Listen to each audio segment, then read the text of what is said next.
Вот почему после 30 лет обычный уход за кожей не работает. Носогубные складки, межбровные морщины и обвисшие щеки – это не проблема кожи. Это следствие нарушения глубоких фасциальных слоев, о котором молчат 95% косметологов. Когда фасции становятся жесткими и смещаются, кожа теряет поддержку и провисает. Древняя корейская техника воздействует на глубокие фасции. Делайте эти 4 упражнения и верните молодость. Указательный палец над верхней губой, движение влево-вправо. Активируется точка Цушин, улучшающая микроциркуляцию средней части лица.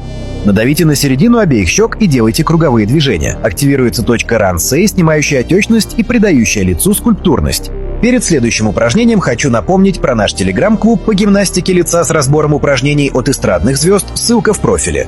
3 пальцами мягко массируйте лоб вверх. Это активирует точку Шантоу, высвобождающую напряжение и придающую коже упругость.